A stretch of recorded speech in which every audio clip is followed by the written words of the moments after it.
If you don't put anything else into action from what I'm talking about today, from this day forward and forevermore, I want you to pay yourself first. I don't care how you get there. Even if it is just 1% from each event, I want you to account for your salary so you can get used to the idea and see how good it feels to actually get paid for running your business. Hi there, event designers and planners. Welcome back to my channel. If you are new here, I'm Zoe. My mission is to help wedding planners just like you build a profitable and sustainable business in the wedding and events industry.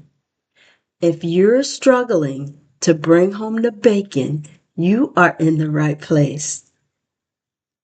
Today, I'll break down exactly how to pay yourself properly to ensure you are putting money in your pocket from every event. In other words, I am going to show you how to stop working for free. If you are so inclined, drop a comment below and let me know, what is your biggest struggle you're seeing? What's the biggest struggle you have in seeing earnings for yourself? All right, let's get into it. I want you to think about the very best employee, your very best employee.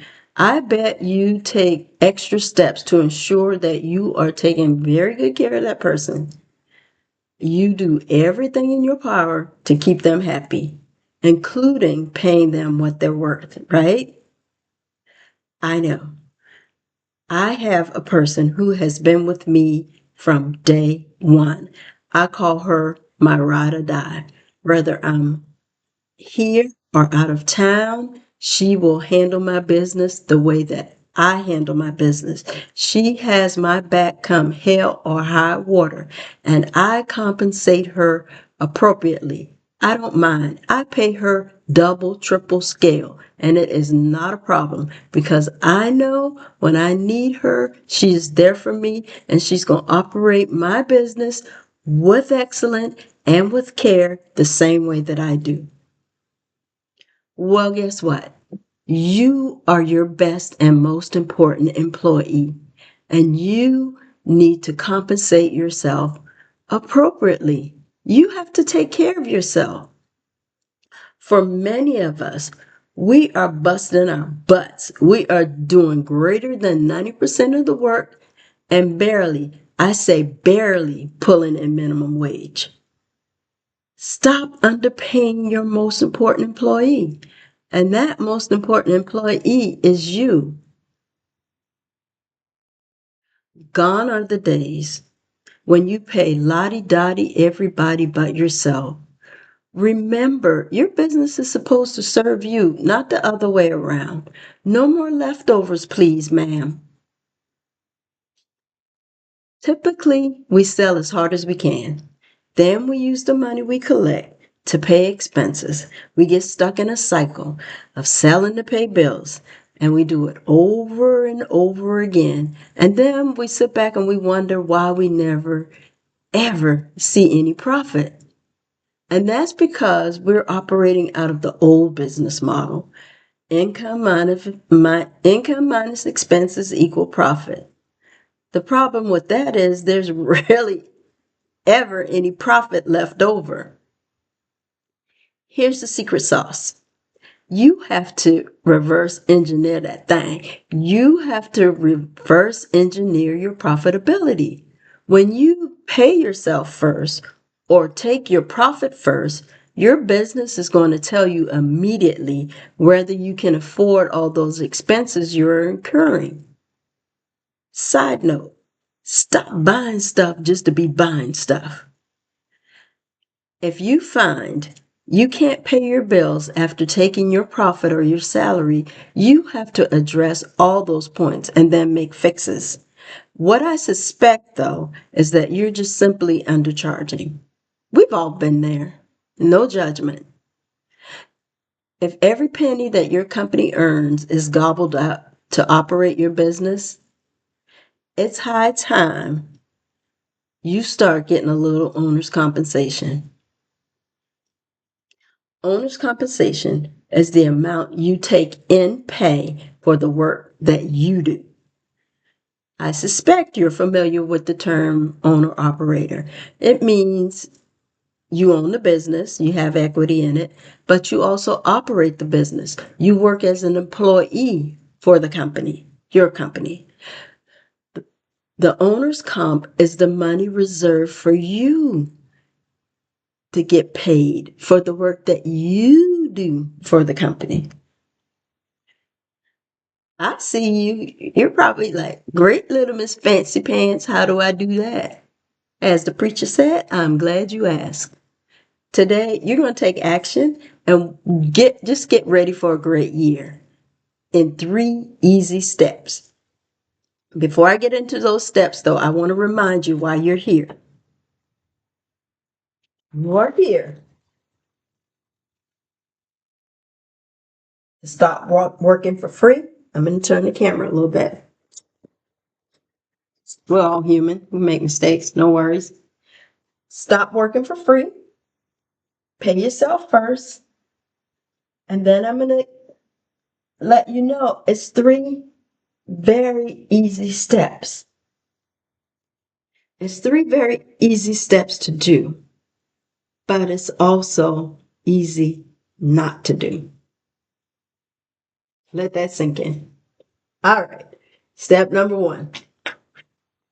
The first step you have to do is just to simply decide how much money you want to earn as your compensation.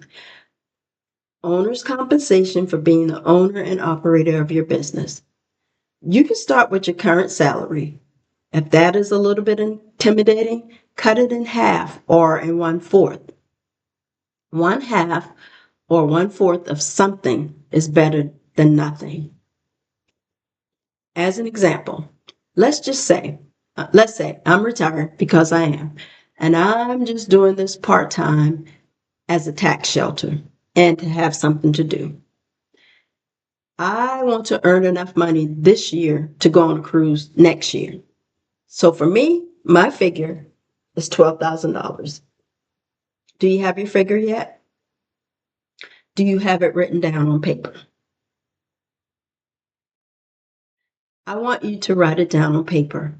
It is something psychological about seeing things on paper. It causes you to take action. All right, you don't have it written yet. Go ahead, I'll wait. All right. Step number 1, done. My figure, what I want to earn next year, $12,000. Step number 2.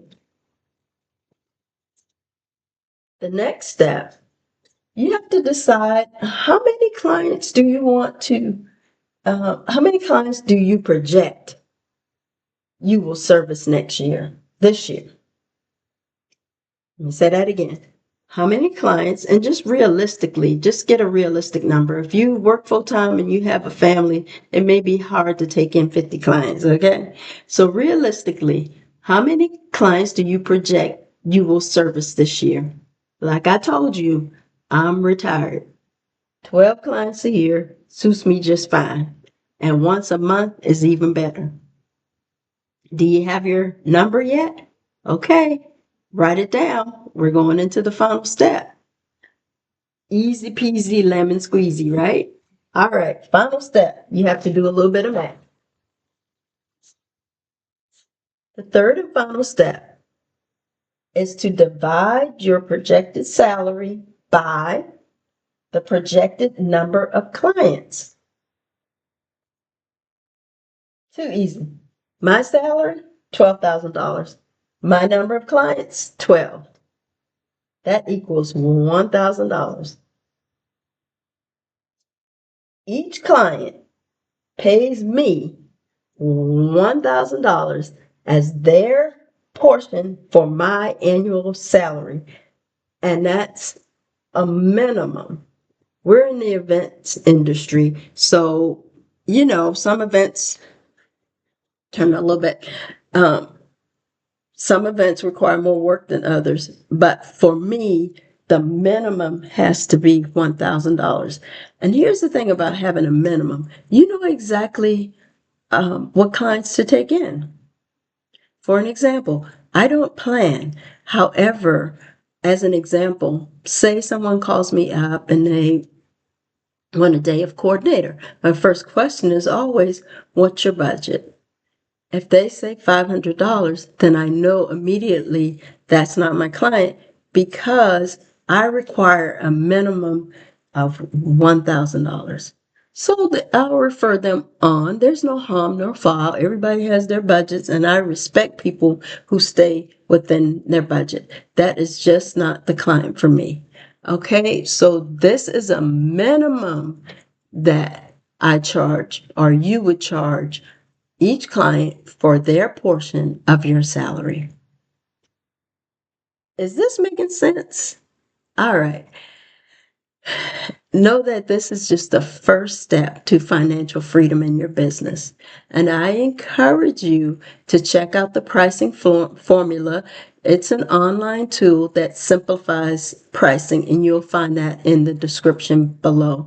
There's also a free tool in the description as well, and it's one to say, what do I charge? So it gives you information on how to charge your clients appropriately. It goes beyond the salary portion of it. And also, I have a bunch of videos in my on my YouTube channel. So come on back and watch. Okay. Again, if this makes sense to you or you have a question, just drop it in the comments below. I'd love to talk with you. I'm going to remind you to like, subscribe, and turn on the notifications for more content. And go back and watch this video again if you missed something. If your numbers are not, if your math isn't mathing, if your numbers aren't numbering, I know that's not a thing, but if your numbers aren't, don't be afraid, change it. Okay? Something is better than nothing. As I said in the beginning, if you don't get anything else out of this, the action I want you to take from now on is to begin to pay yourself first. Finally, I want to leave you with this. Nothing changes if nothing changes. If you don't change the way you pay yourself, you will never pay yourself.